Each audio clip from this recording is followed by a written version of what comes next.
Yeah, obviously. No, I meant we've known. We don't need to learn a lesson, and we don't need to learn a football game to know that turnovers are very hard to overcome. So they erase all the good things that you do. They take away momentum. They take away points. Give them field position. So we didn't need to turn it over as many times as we did to learn a lesson. I think we knew that before. So it was very unfortunate.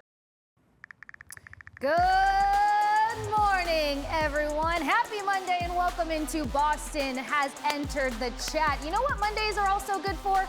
Erasing, well, all the good things that one could have done over the weekend. But we're here to bring you insight and information as we break down Patriots and how they fumbled away week 3. Also, where to stand, sorry guys, where to stand when it comes to our excitement, our anticipation, or maybe our fear for the Red Sox season. And then we get to get into some Bruins as preseason game 1 went down versus the Capitals at TD Garden last night. Things are looking a little bit different, but we want to bring the energy for you on this Monday morning. So make sure you give us a call, 617-790-0928, to let us know your thoughts on all Boston sports. Kasey Hudson, George Balekji, and Travis Thomas to get things going on this Monday morning. Gentlemen, how are we feeling?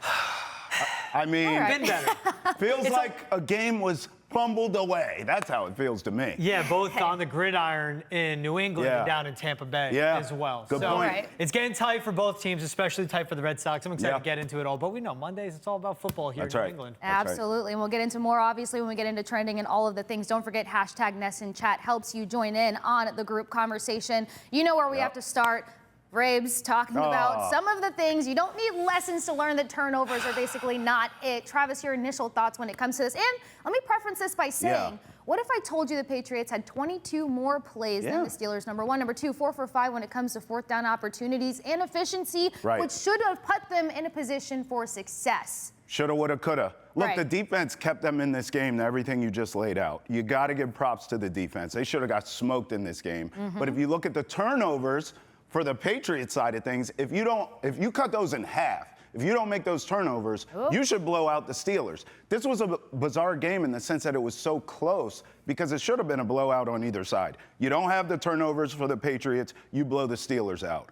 I mean, the fact that the defense kept you in this game and the Steelers did not blow you out says a lot about the Patriots defense. Look, I got 4 points when it comes to that game. 1, 2, 3, Wait, can you get closer to the camera for this? Say it louder for the Rhamondre The old in the back. tiki barber ball security thing. You can't punch a ball out when you got nowhere to get to it, especially when you're in shoulder pads. That's right.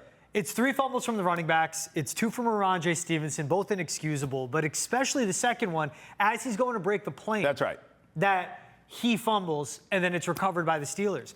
That should have been a 28-21 victory for the Patriots. It could have been 21-21 going into overtime, but Drake May throwing to Pop Douglas on 4th and 1. Pop makes the mistake as well of going backwards instead of just falling back into the sticks. This is inexcusable and a loss of a way of when you bring in Mike Vrabel, when you bring in Josh McDaniels, when you bring in all the experience they have, Doug Marrone, with Todd Downing, with Thomas Brown, with Tony Deuce, all these guys throughout the staff, they should be playing cleaner football.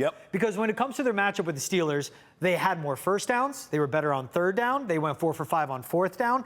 They won in time of possession. They also won in total net yards. Now they lost in the turnovers. But when you lose 21-14 and you keep Aaron Rodgers in check, his touchdown to DK Metcalf, chef's kiss. That's what you get from him. But otherwise, he had a quiet day, and the defense kept you in the game. And Drake May, despite his bad turnovers, despite his bad throws as well, he could have had 4 interceptions. He kept them in that game. That's right. They should not have lost that. But I'm the one that said 10-11 wins for this team. You did. I still feel fine. Everything is correctable. Everything is fixable with this team. That takes us through a week-by-week progression because... And that's what it's going to be. It has to be a week-by-week when you think about the last 5 years. Since 2021, Josh McDaniels, Matt Patricia, Bill O'Brien, Alex Van Pelt, Josh McDaniels again. Anytime you get rid of a coordinator, you could keep the same GM. It takes 2 seasons to get rid of their personnel and get your personnel in. Okay, so it's been 5 straight years of 5 different offensive play callers. They're the worst offensive line room and worst wide receiver room last year. Now they're, 20th best in the league? That's a big step forward, right? If they were 10th and they were first now, you'd be like, oh my God. It's going to take time. And it was Drake May, 23 years old, making his 15th career start in the NFL. Yeah. You have to be patient. I think that's why it doesn't hurt me too bad yesterday's loss, but I still am disturbed by the penalties. Yeah. By the way, less penalties than the turnovers. Steelers too. Right. And the bad turnovers. Yeah. Antonio Gibson guilty of that as Not well. disturbed, but both of you guys took a big exhale when we welcomed in Boston. Now, my point of emphasis here is week by week to what you're saying. We've asked for something, and then they delivered on maybe like one of the 3 items that we have asked for. Run the ball down the Dolphins' throat. Okay, we saw Rhamondre Stevenson be more reliable and accountable there, and then they come out and kind of have a complete opposite performance in which we were asking for. So let's take it back to Drake May for a second. This offensive line allowed 5 sacks. And 11 pressures from Will Campbell and Jared Wilson on the left side as well. 11 right, pressures. Right. So, how do you continue to weather that storm? Because I feel like we've at least seen progression out of Drake May. In the leadership role, that's what you need. I mean, he had moments where he stepped up in the pocket, great connection with Booty, but where does this team really need to come together to where we're not saying they did this well, but they need to do this. They did this well, but they need to do this, because it keeps teetering. T, you start with the offensive line talk, my friend. Look, I'm not talking offensive line. Now, I'll tell you this. I'll talk Drake May. Okay. And George is holding that ball. Give it to me, because my game ball goes to Little Drake May. speed option? All right. Hut. Oh, what do you know? A fumble. Excuse me. Let's run that again, George. This is live TV. No big deal. All right. Let's go under center. Let's go under center on this But I have to secure the ball first. Hut. Oh, another fumble. Who am I, Rhamondre Stevenson? In fact, after the game, Rhamondre took some ownership of just that, fumbling the damn game away, and says, maybe I shouldn't be here. Maybe I'm the problem. Take a listen. Coach Vrabel was in there talking like, we need you. Those are his words. How do you feel about that? I mean, I appreciate it, but I got to hold on the ball for the, to have value and, put value on this team. So if I can't hold the ball, they don't need me. Facts, Rhamondre. High and tight for your next team, because it won't be here. Now, I'm going to defend Drake May. Okay. A lot of people being on Drake May today, being hard on him. I get it. I'm going to defend him and give him this game ball, because nearly 300 yards passing through the air. He's inexplicably your leading rusher in the game. That's a problem, but kudos to Drake May for using his legs. Now, I'll give you the strip sack. That was his fault. He's holding the ball out here. He's playing hero ball. Boom. Okay, I'll give you that. But the pick, that wasn't his fault. It got tipped at the line. What do you want him to do? The guy was wide open. He was throwing it to him. The Steelers made a great defensive play. I am seeing progressions from Drake May. I am seeing development from Drake May. Much like the defense, we give them credit for keeping the Patriots in that game. I thought Drake May played well enough to win. In the end, got to clean up the turnovers. We get it. But I need better play calling from Josh McDaniels. I've been saying that now, 3 weeks into this season? I need better play calling. Drake May gets my game ball for keeping him in that game, along with the defense. Hey, I'll go good play calling for Josh McDaniels, because my game ball goes to Hunter Henry. 8 catches, 90 yards, 2 receiving touchdowns, attacking the seams consistently. They knew where the weak point was in the Steelers secondary, who, when we were doing the preview with Rob King on Friday, we knew it was in their secondary. That's right. We knew it was in their leadership, because they have Jalen Ramsey, but they're porous in other spots. Hunter Henry had a phenomenal game. The rest of the receiving room, Keyshawn Boutte did fine. The rest of those guys, they need to get schemed open. And that was a glaring need with this team coming into the season, even after the addition of Stephon Diggs. You don't have man beaters. Right. You don't have anyone that really is a game wrecker and can bust open a game plan as well. They don't have anybody like that. That's when you rely on the play caller. And something that I love about Josh McDaniels is that he knows how to get the most out of his personnel. It doesn't matter if you're the most talented or if you're not talented at all. Chris Hogan, Danny Amendola, Julian Edelman, or Rob Gronkowski, right? He knows how to get the most out of you. He needs to be better and get his quarterback more in sync and do him favors. Now, look, the interception was still bad in my opinion. The fumble, that was a play where Drake was doing good. It was and then at the end, it was stop, 2 hands on the ball, no one to give up on the play, right? That's right. But that was a really good front seven from the Steelers. So when you bring up the offensive line, and I'm going to point out where Will Campbell and Jared Wilson did not play well. 2 rookies making their 3rd start in the NFL. Yeah. That was Cam Hayward, TJ Watt, Nick Herbig, Derek Harmon making his debut, the rookie out of Oregon, who's a really good interior defensive lineman and a good disruptor as well. That was a good front seven.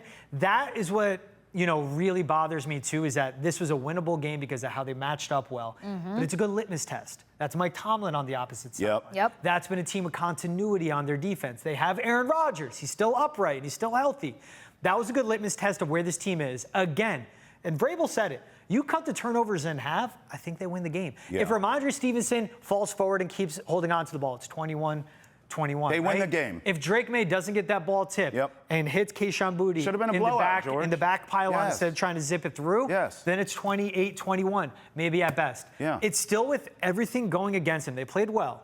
With just over a minute to go on Pittsburgh's 48, there's 4th and 1. Pop Douglas goes backwards instead of falling beyond the sticks and getting him a first down. It's very minute but fixable mistakes.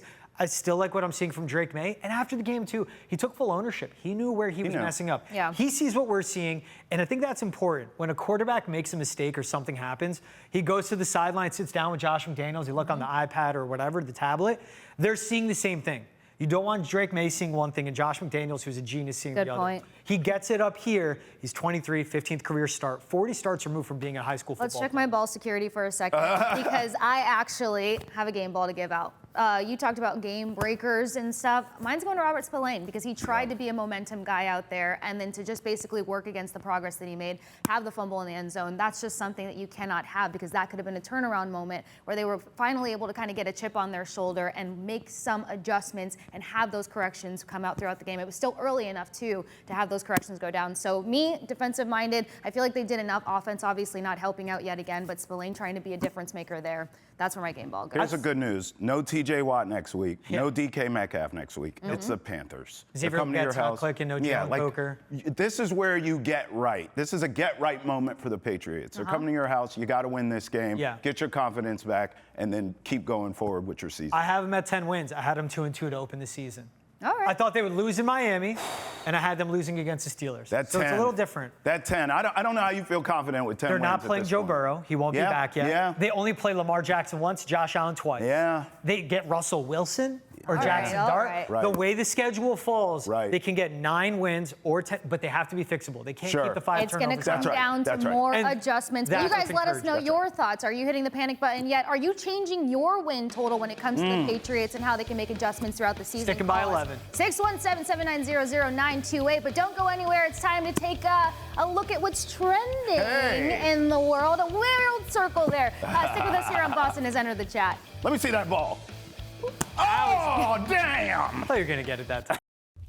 Back at it with Boston Has Entered the Chat live from the Salem 5 studio. Casey, George, Travis to take you around what's trending in the world here on Nesson. You know Boston's Entered the Chat right here on Nesson at 8 a.m. Nesson Nation at 9 a.m. You guys, we've got to talk about a little toxicity. When you look and you think back to, did I make a mistake with my ex? Did I do the right thing? Did I make the right call? Did I give up too early? What did I do? The one who got away? Who? Oh. Mac Jones. Who? We got to talk about him just a little bit here because he's 2-0. George is stressed. And some people are concerned, like, what could have been with Mac Jones. I'm seeing a lot of body language that entails George not loving where this conversation Find me those has gone. people, and I'll say nothing could have been. He's on his 3rd team in the last 3 years. Now, given the head coach completely just tanked his confidence and any glimpse he had of being a ceiling as a starting quarterback in the NFL. I put his failure on New England 100% on Bill Belichick. Greatest football mind of all time. Completely tanked a 1st-round pick who could have been a starting quarterback. Seriously, he tanked him. But that's also a guy that we saw on the field, couldn't deal with adversity. We saw with Jacksonville last year. Now, it is Jacksonville. They fired their head coach, but couldn't get it done there. He's in San Francisco. They won 16-15, by the way. It wasn't like anything crazy. He led them to a win last year. But San Francisco with Kyle Shanahan, one of the best schemes. That's quarterback friendly. Yeah. One of the best we were play waiting callers. for that for how long? One of the best structures. You put him with Christian McCaffrey. You put him with Juwan Jennings, Ricky Pearsall. Nothing great, but good. You put him with Trent Williams at left tackle. You put him in a serious football structure and existence. This is what's going to happen. He's 2-0. Good for him. He's a career backup quarterback. You find me anyone that says what could have been with Mac Jones in New England, I would just say, just stop. I would So agree. you're not if you are a refollowing Patriots your fan, ex. you need to go get reborn again. Go agree. do ayahuasca in the woods. I would agree with you. I'd take it a step further that Kyle Shanahan was the lover in the back that wanted Mac all along, Yeah. that couldn't get him. And this is why. watched Now it this not is his work. moment. Yes, he watched it not work. He was a friend, shoulder to cry on. Then when it didn't work, he said, "Come on over to my place. I got you, Mac." And now it's working there for the MASH unit that is the 49ers. Good for Mac, but George is right. You're a backup at best, bro. All right. If anything, it's the only regret you should have is that we wasted him. But greener pastures, much higher ceiling Drake May. That's right. Okay, so luckily it sounds like this is a very healthy table on this Monday morning. We're all sane. Yeah. We've yeah, moved on. We have. I like our new boo, We're Drake not May. hitting the follow button, but what we do need to follow is Monday Night Football. Yep. Lions, Ravens going down tonight, 8:15 p.m. And look, I know where your head's at with all of this. You've got the Ravens going to the Super Bowl, and do. you're putting money on it because you are a gambling degenerate. I am. Some may say. I'm Yeah. not calling you labels, but I haven't gotten George's opinion on this yet. And to see that both of these teams had some pretty interesting week ones, tight contention, sure. They beat up on bad teams week 2, whatever. We're not going to read too much into that. Sure. What do you make of this Monday Night Football matchup? I like the Ravens, just straight up on this one. I think it just starts at what the Ravens' strength is Derrick Henry and Lamar Jackson. The Detroit Lions are 9th in the NFL, 9th worst when it comes to yards allowed before contact. If you're going to let Derrick Henry get ahead of steam, if you're going to let Lamar Jackson have space to work with as a rusher, it's going to be a long night. Aiden Hutchinson's still working his way back from his injury. DJ Reader's not the same run-stopping defensive lineman like he was in Cincinnati or his first year with the Lions. And it's a banged-up defense, especially when it comes to their defensive line. But this Ravens team, what they do best is run the ball. What this Lions team struggles with is tackling and getting to the running back behind the line of scrimmage. You give Derrick Henry a head of steam. I like his chances, but this is going to be an exciting game. It's Lamar Jackson, it's Derrick Henry against Jared Goff, who could still sling it with Amon-Ra St. Brown, Sam Laporta, and all his weapons. Overall, with this team, though, I really do like the Ravens. Their defense has a lot to prove to me, though, but this is a team we'll see. And an interesting matchup. The Lions, you have to give it time with them. They lost their offensive coordinator, their defensive coordinator, their passing game coordinator. They lost a lot for what the brain trust was for their success. It's going to take time for them to bounce back. While the Ravens, it's all continuity. And an offense, little by little, that they've only been upgrading to. If they lose this game tonight, what you're predicting, Ravens. Lions will be 1-2. Oh, Lions. yes. Lions will be 1-2. They don't make the playoffs in your book? I don't have them making the playoffs as is, but this one would be big. This would be a game they look back on. I mean, the start to their season where they got dominated by the Packers. Yeah, they go out and dominate the Bears like you alluded to. But this is part of it. And it's how their schedule breaks down, like facing the Ravens early. It's also them being in a really difficult division as well. And the NFC being stacked and losing the brain trust. I like the players they have in Detroit. But the coordinators you have matter. It does. Scheme matters, coaching matters, execution matters. Detroit lost a lot. And I'm going with, I want to go hot take when I say that, and that's what I'm going with. I think Lions don't make the playoffs. Well, I want to pour some kerosene on this for just a quick second. Because right before you asked him that question, I legit wrote down, could this start help the Lions go the distance? Right. Because they've come out and had these very dominating starts where we're like, how could they not? They are the Lions. They're finally going to do it. Sometimes when let's say the scales tip a little bit, you don't have the sexiest start, you have the adversity, and before you know it, this is a team that's in the playoffs by surprise. I don't know, the ugly Chiefs that I have to keep talking about season after season. So are you going to stick with the fact that you don't see them hitting the postseason, or could this be a healthy adversity for them to overcome? I don't think Lions make the postseason. I just don't. I just think you lost too much scheme-wise. They're banged up on defense, too. The D-line has to get better, still without Aleem McNeil. If they win this game, can it propel them forward? Certainly. But it's also how their schedule breaks down. At Washington, at Philly, after the start of November. You never know what weather you get out there. Sure. And it's a team that still has Green Bay on the schedule, Minnesota, Chicago, the Steelers in Pittsburgh late in the season, at Los Angeles late in the season, which should be friendly when it comes to the weather out there. But it's the division matchup along with their out-of-division schedule and everything they lost. This Lions team, if they lose this one, though, you're looking at the panic button and going, all right, stuff's in jeopardy. Yeah, I'm glad you actually laid out the division because that's where I'm going here. Not to take away from the Lions for everything you said. Losing coordinators is obviously a big deal. But the Packers, even though they laid an egg yesterday against a good good Browns defense. That's a real team. The Bears look like a much different team yesterday, and the Vikings with a backup quarterback. Was it Carson Wentz? All of a sudden won a game. So I'd like to play quarterback for the Vikings. Well, this division's really good. So I don't think it's the hottest of takes from George that they miss a postseason, even though I disagree with it. I think the Lions will get in as a wild card team. But I will tell you this, I don't think either one of these defenses are going to stop anyone tonight. I don't. And I hear you that, you know, you mentioned Lamar and you mentioned Derrick Henry. You talk about the offensive side, but I don't think this Ravens defense is great. What's great is it is tough to go in that big crab cake, especially in a primetime game, and get a win. I think that's very difficult. I'll take the Ravens in a high-scoring game here, 34-30, because I think their defense towards the end of the game will get timely stops. Yeah. Not a great defense, but timely stops when you need it the most. Give me 34-30 10 seconds on the Ravens. clock, George. What's your prediction? Detroit at Baltimore. I like Baltimore winning this. I think they cover, but I like the over. Opened at 50.5. You could get it 53.5 in certain books. But I just think Baltimore wins, and I like the high-scoring affair. I would go 35-28, but I'm not sweating. I'm hitting the over on that one. All right. All right. I only see one team getting 30 points here, and hopefully it is the Ravens. I just want to see a little bit more stout of a defense, but I feel like the competition level here might keep things a little bit more low-scoring. Let us know your thoughts, 617-790-0928, what your predictions are for Monday Night Football, but more importantly, maybe your thoughts on the Red Sox. We got some Red Sox talk coming up, so don't go anywhere here on Boston Has Entered the Chat. Join us on the other side of this quick break back here in the Salem 5 studio.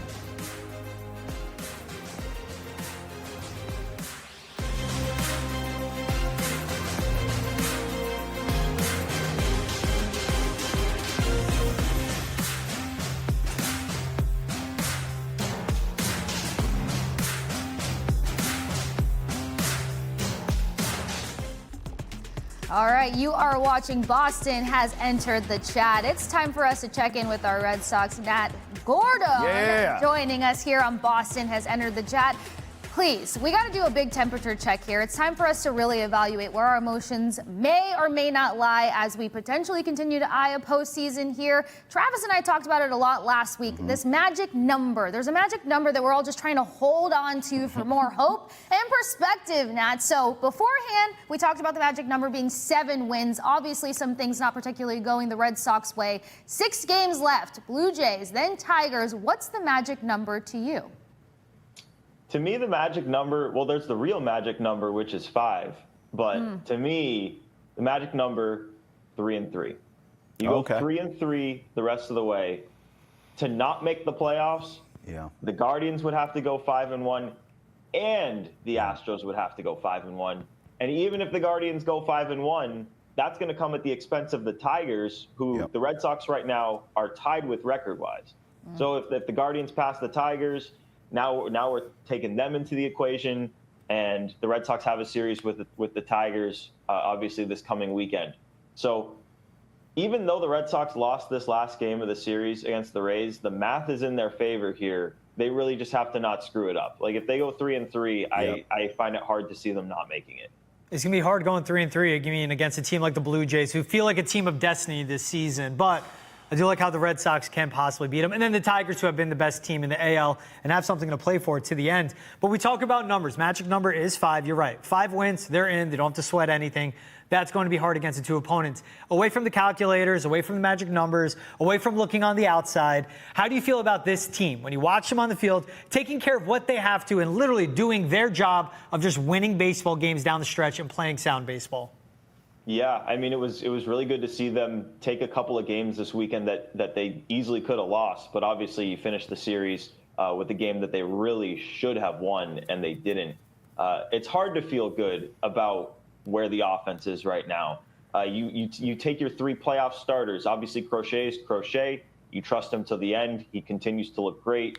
Bayo, on the other hand, 5.85 ERA in his 4 September starts. Lucas Giolito has 14 walks in his last 4 starts. And obviously the offense, for the most part, since Roman Anthony went down, has not been scoring runs. They're 26th in home runs since Anthony went down. So there are some warts here, and it's hard to feel good. I feel good about them getting in, but I hate to admit it, I am a little bit nervous about what's on the other side if and when they do get in. Okay, I'm so glad you said that because you walked right into my question. I want to talk American League big picture because I have a couple hot takes here. First of all, I think the Guardians are going to win that division, okay? The Tigers are going to be the wild card team. That's what I'm thinking there. Wow. Here's the second thing. I have a ticket, Gordo. You know, it always goes back to gambling for me. I have a ticket on the Mariners to win the American League. I made it at the trade deadline because I thought they made the moves that the G-damn Sox should have made and didn't make, okay? So now I'm looking at the Mariners who sweep the Astros this weekend. My question to you, big picture. Let's all assume here the Sox get into this postseason. Is the American League wide open? Because we felt that way all year long, but as we're starting to get there, I'm seeing a little separation here. The Guardians are hot, but the Mariners, to me, look like the best team in the American League. Is this a hot take from me, or are you seeing the same thing? Is it a wide open American League like we thought it was? I still do think it's a wide open American League. Okay. I mean, I agree with you, Travis. I think right now, if I had to pick a team to come out of the American League, the Mariners are probably going to win the West. And we talk about the Guardians, but the Mariners are just as hot, and they're playing great baseball. And what's different than the Guardians is you look on paper with the Mariners, and their lineup is endless. Their rotation is among the best in the game. They've got a lights-out closer and multiple guys you trust in setup roles. Like, that Mariners team is good, and that would be a tough matchup if the Red Sox had to go to Seattle, where that team pitches like crazy. Like, they are good in that ballpark on the mound. But I still do think the American League is wide open because right before the Mariners went on this run, they were ice cold. And obviously, there's a reason the Guardians are able to go on a run like this and make a run at the division. It's because the Tigers are fragile at this point. The Yankees, we've seen how fragile they can be. The Blue Jays don't have Bo Bichette. Like, there's a reason you can make an argument for any team to come out of the American League. That's why it's so important to just get in, because just like 2021 with the Red Sox, who looked very flawed entering the postseason, they made a run. So any team really can do it, but obviously you got to get in to do it. All right, Travis mentioned pitching, you mentioned pitching. I need a little bit more information here because I know that a number of fans are like, we've got Crochet, exhale, no sweat here. But in some of the recent performances, there's been a number of home runs that have been let up, which can create some concern there. We weren't sure how Game 1 was going to shake out versus the Tampa Bay Rays, but luckily in the favor of the Red Sox. What do you make of the confidence behind pitching? Because, yes, we can rely on Crochet, he's an ace, but then, some shake here between Bayo and then Giolito as well sometimes. Yeah, I think you trust Crochet no matter what, and certainly when he's on 5 days rest, he has been elite this year. And anytime he's really shown to let up some runs, it's been when they have him on 4 days rest without the off day. They just shook up the rotation a little bit to make sure that if and when there's a wild card Game 1, he gets that extra 5th day of rest. Bayo and Giolito have been a little bit shakier of late, so those are the two to keep an eye on. As I said, in September, it's been a little bit up and down, and obviously you're going to need a fourth starter. Kyle Harrison pitched phenomenal in Game 2 of the series, 6 innings, 1 run. And Connolly Early, I know, wasn't his best last night, but really, after the first inning, was able to settle it down, and it was his first time pitching on 4 days rest since April. So get those guys in position to succeed, and you can give yourself a shot in a potential Game 4. But obviously, they got to get through a wild card series for a Game 4 to even be on the table. So there's steps to take to get there. I still do believe that the Red Sox best chance at winning a wild card series is getting 3 good starts from their guys, and they're setting them up so that rest-wise they are put in a good position to succeed. The one thing to keep an eye on, though, if a Game 162 matters, they're going to pitch Lucas Giolito in that game, and then he would not be fully rested for a potential Game 3 of a wild card series. So that would get a little bit dicey. Yeah. But hopefully, the way things are trending right now, the Red Sox can win a couple of games. Hopefully that Game 162 doesn't matter, and they don't have to pitch Giolito there, and he can go Game 3. Right. Yeah, and we'll rely on the manager. We'll see what he can do. What Connolly Early has been, what Payne Tolley has produced out of the pen, being able to throw 50 pitches, did let up some earned runs his last 2 times out, but is a guy that could go out there and be a long-term outgetter. I'm confident in the pitching, Nat. I'm not confident in the lineup. Willie Abreu comes back, 0 for 4 strikeouts. You at least want to see how he would look on base coming back from that calf injury, and was over a month away from the team, missed 29 games, so it'll take a little while. But when I look at a lineup with Masataka Yoshida hitting 4th, Nathaniel Lowe hitting 6th, that's where I get my hesitancy. I trust the pitching. I don't trust the lineup. Do you think this lineup, let's say some luck they somehow get Roman Anthony back, and he could just be a DH. Let's say Willie Abreu gets his feet back under him and gets his eye and his timing back down. Do you think this lineup can produce? Because that's the one thing we have not seen continuously, especially since September 3rd. Well, I think the big thing is obviously first and foremost getting Willie Abreu back, which they did, which is big. Obviously goes 0 for 4 strikeouts, doesn't look like himself. I mean, he missed a month and didn't go on a rehab assignment. So this is to be expected. But the key here is you got to get into the postseason and you got to have him getting his feet wet and be ready to go by the time you get there. Because this team, as I said before, 26th in homers since Roman Anthony went down, and Willie Abreu is one of the premier power bats in the lineup. So he's super important. You talk about Roman Anthony. If they had Roman Anthony in the lineup, I'd feel fine about the offense. Like when they had Roman and Bregman at the top of that lineup, it changed the dynamic of what they were able to do offensively.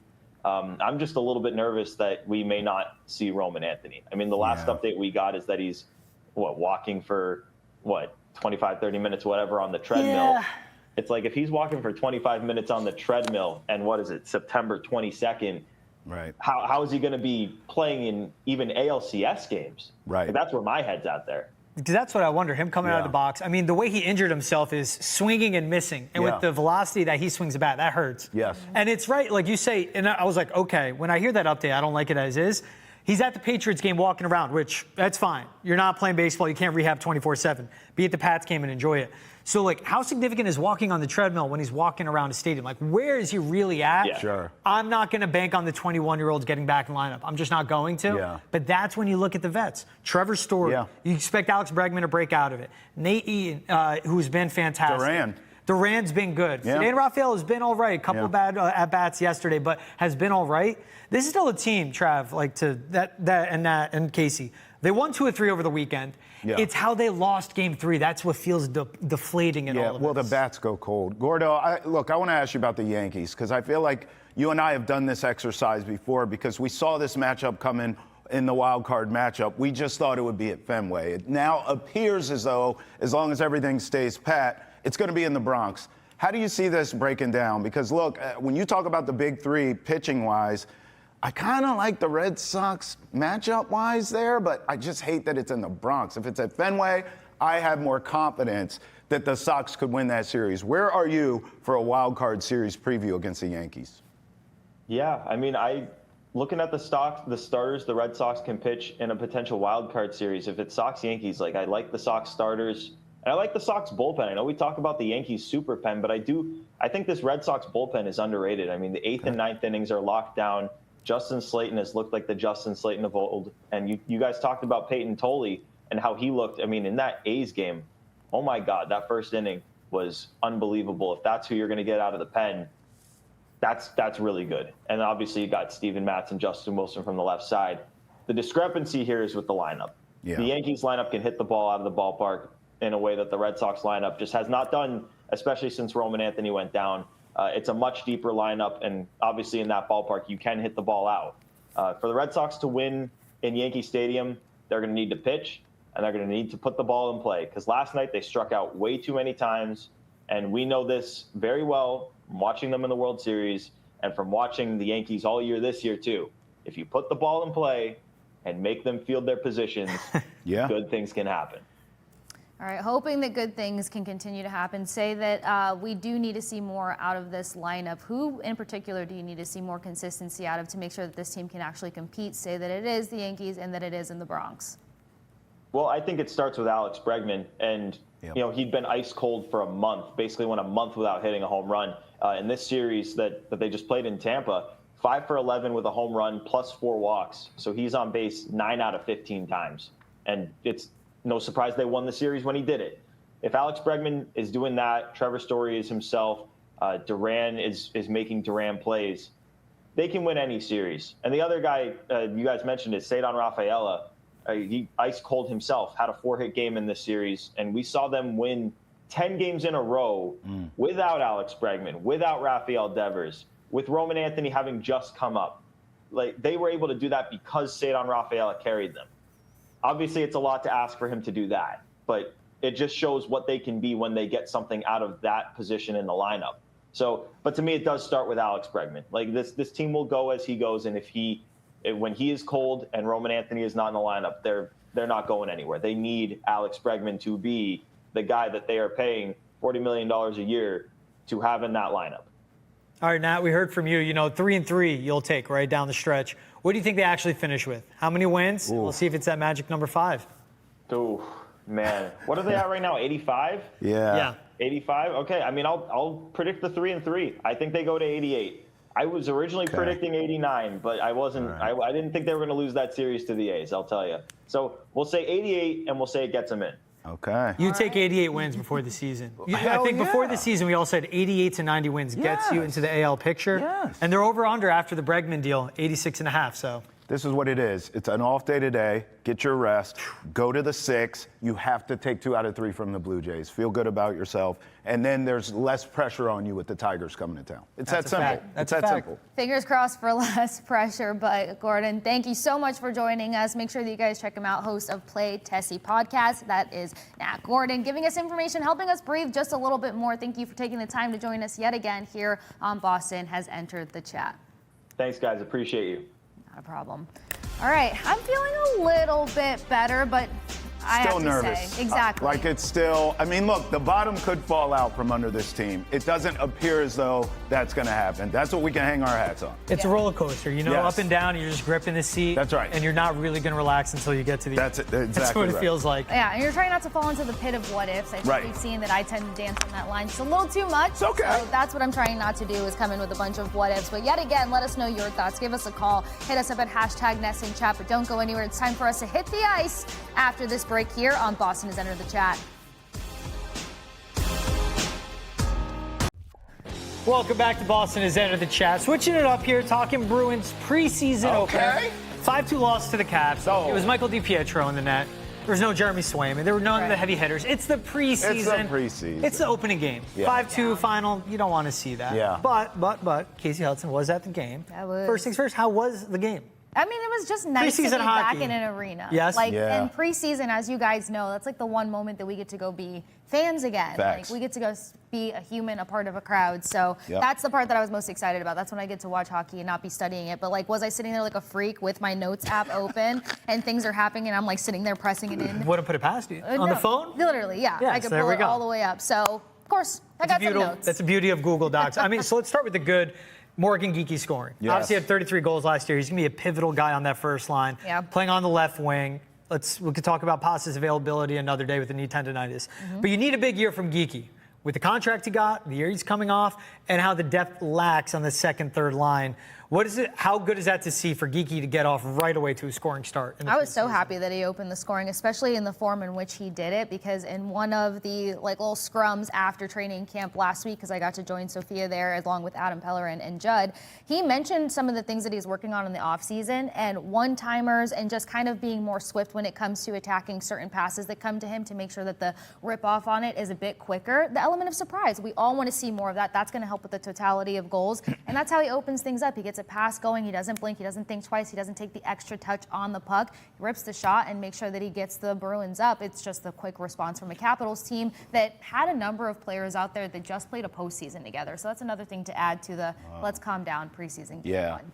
I want to stick with Geekie, actually. How can we make sure that what he did last season is sustainable? Because so many people, when he got paid, it was like, okay, that's deserving, but can he do it again? How can we ensure that? When you watch his game, how can we make sure that he can repeat or even be better than a career year last year and it wasn't some sort of anomaly? It's a realistic approach, because the bottom line here is like the best rhythm that he can have with a Pastrnak and a Lindholm, that's going to make sure that he continues to build off his performance from last year or even touches those numbers. He talked about the fact that, he had a shaky couple months coming out of training camp, getting situated, and there was a number of times where we kind of started to see this rhythm, this beautiful chemistry between him and Pasta, and then it kind of fizzled out a little bit. Keeping pace with a guy like Pasta and his skill set, that's a tall task, but he went into the offseason to make sure that he could check certain boxes so that he can kind of pick up where he left off and where they had tandem, where they had success, where they had chemistry. But another thing that's going to help and contribute to Geekie's success is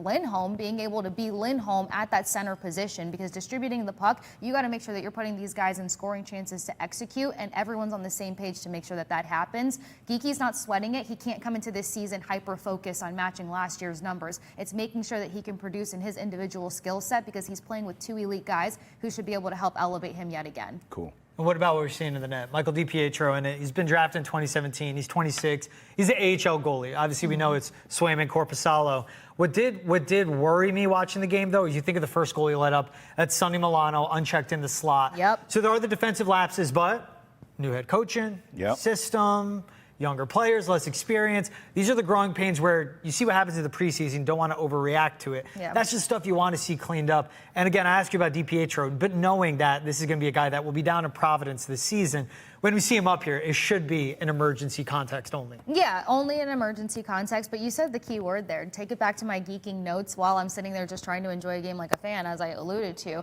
It was the fact that there was just a number of let-ups and kind of missed coverage when it came to the slot, and that just creates an element of surprise for goalies to try to make sure that they're going to be able to keep that puck out of their net. I've talked about it a lot, too, in terms of like how that was just such an Achilles for a number of goalies during the playoffs. So young guy, he got a large taste of like being able to go against some efficiency when it comes to big scores.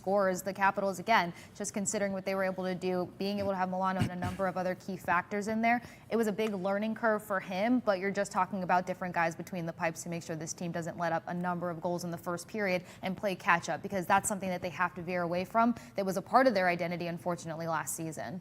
I have a question, and maybe I'm still in NFL mode here, but the NFL has dwindled their preseason down, where it's like basically a glorified dress rehearsal at this point.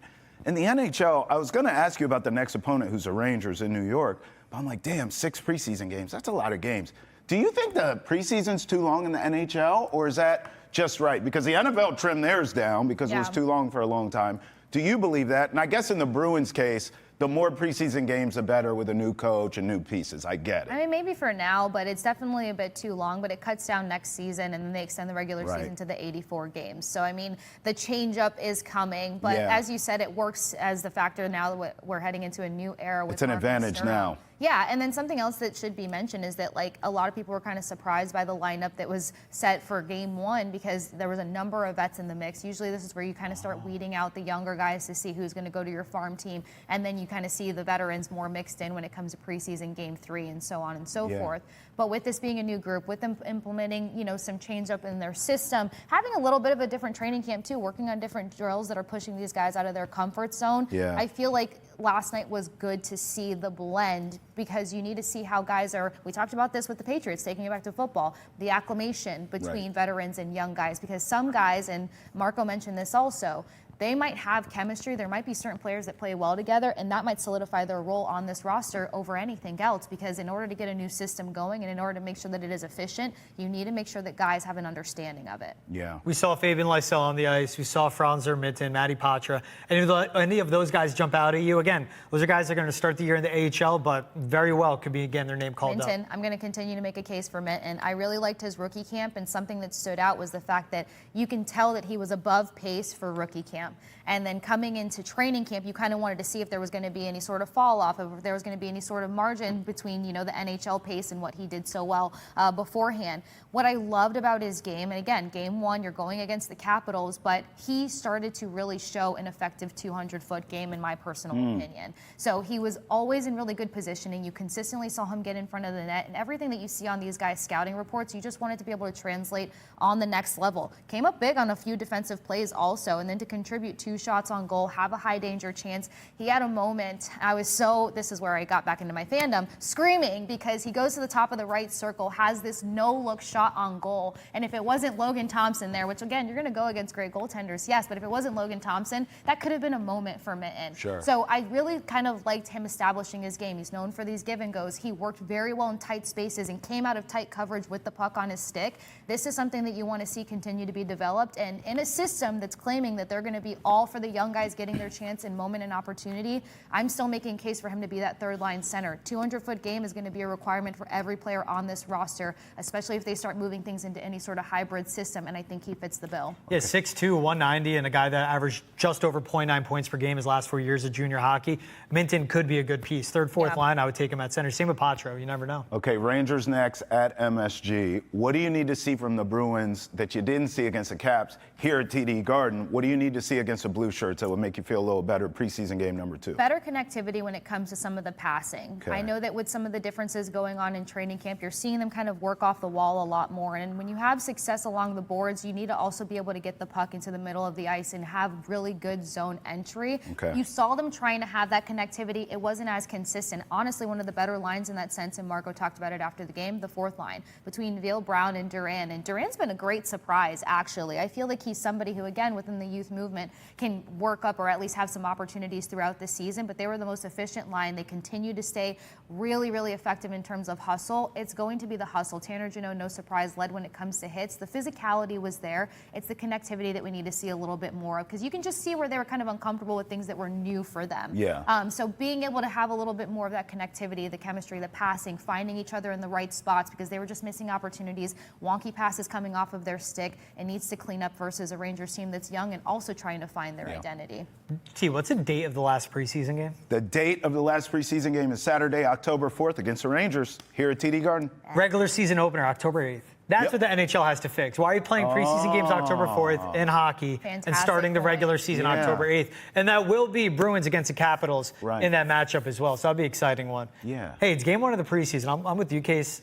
Look, you know me, chasing summer. Yes. I'm excited to see a sheet of ice in TD Garden, though. Yeah. I'm excited for hockey I'm telling season. you can't beat the smell of a hockey rink. Maybe that sounds biased, but I'm a big fan of it. When you walk in and that ice hits your nostrils, it's true. There are distinct, I mean, I say that about football season too. Like when you smell like grass cut, like fresh grass cut, it always reminds me of football. Turning colors, yeah. football weather. There are certain, that's true. You could bottle that. That's a business idea. You could bottle up the hockey rink smell in like a candle or something and sell it. You just got to get like Taylor Swift to bless it in some way. Then that'll really sell. George, don't ruin it. We were all Why on the did you same bring page her here. into this? No, Because we that's were what on gets the people same to buy page. it. It was like the senses of sports. What is your favorite sports sense? What does that smell like? Let's throw Taylor Swift on it. My least favorite, and this could go for any locker room, but the hockey dressing room. Going post game for an interview. Yeah. I honestly, I We're almost smelling forgot for a gym bag. second. Multiply that by 7. Yeah, 17,000 hockey actually. smell, yeah, you're right about that. That's Yeah. disgusting. There are some- Don't put that in a candle. Do not, please. Ugh. I feel like I get an equivalent of like vinegar and just like a bunch of other things. Yeah. that While just we're in the don't go nostalgia, well. though, the smell of football pads in the summertime that you're playing in practice 3 days. It's tough, too. I don't miss that. Yeah, that's But I tough. do miss it in a way. Makes So you in feel other young. words, athletes are rank. Here. Hey, what are your favorite smells of the season? 617-790-0928. I know Travis is a fireplace roasting Yes, I am. chestnuts. Yes. And With about a 4 bearskin fingers rug. Bearskin rug. of some Key. good whiskey. That's right. Throw the Dry. man in a cabin. That's right. We'll take a quick break here on Boston's End of Chat. When we're back, you know to catch us hour 2 on Nessa Nation. But again, 617-790-0928 to leave us a voicemail. Yes. Bruins predictions, Drake May predictions, Yes. Red Sox predictions over the final 6 games, and favorite smells of the season. We'll take a break from here, but you know where to catch us hour 2 every Monday through Friday, 8 to 9 a.m. on Nesson, 9 to 10 a.m. on Nessa Nation. We'll see you guys on the other side after this break. Potent, stings the nostrils.